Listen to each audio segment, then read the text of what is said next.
Hello बच्चों, question states that what is meant by concentration quotient of chemical reaction under what condition it is equal to equilibrium constant। तो हमें बताना है कि जो concentration quotient होगा केमिकल रिएक्शन का वो क्या होगा, किस कंडीशन के लिए हमारे पास ये इक्विलिब्रियम होता है, इक्विलिब्रियम कांस्टेंट के लिए। फर्स्ट हम बात करते हैं क्वेश्चन की कंसेप्ट की। तो अब जैसा कि हम जानते हैं कि जो हमारे पास कंसंट्रेशन क्वोशिएंट होगा हमारे पास, किसी भी रिएक्शन को सिंपल लेते हैं like A plus B convert होगा हमारे पास सी प्लस डी इक्विलिब्रियम के लिए। तो उस क्वेश्चन में जो क्वेश्चन हम निकालते हैं वो इक्वल होगा concentration of C concentration of D divide by concentration of A and concentration of B, ये हो जाएगा। सो अब हम जानते हैं कि इक्विलिब्रियम के केस में एट इक्विलिब्रियम इक्विलिब्रियम में हमारे पास जो Q होगा वो इक्वल होगा हमारे पास K के। Q इक्वल हो जाता है K के। तो अब हम इसमें जो Q है हमारे पास, जिसको हम बोलते हैं कंसंट्रेशन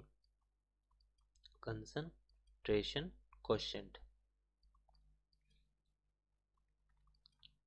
कंसंट्रेशन क्वोशिएंट को हम सिंपली डिफाइन करते हैं the ratio of the product of concentration of substance, the ratio of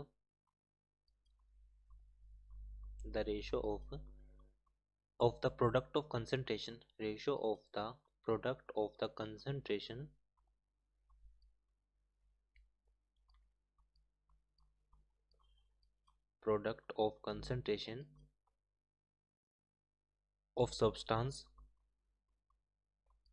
of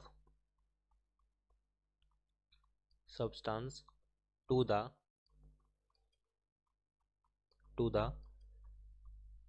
reactant is known as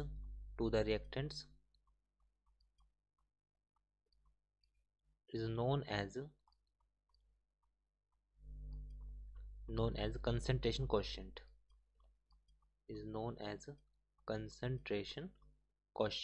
तो इसको हम क्या बोलते हैं, कंसंट्रेशन क्वोशिएंट बोलते हैं। सो अगर यहाँ पर देखा जाए तो इसको क्यू से डिनोट करते हैं। सो ये हमारे पास आंसर होगा। और जब हमारे पास इक्विलिब्रियम पर जो क्यू की वैल्यू होगी, क्वेश्चन में पूछा गया कब इक्वल होंगे, at equilibrium Q will be equal to K. I hope solution is understandable. Thank you.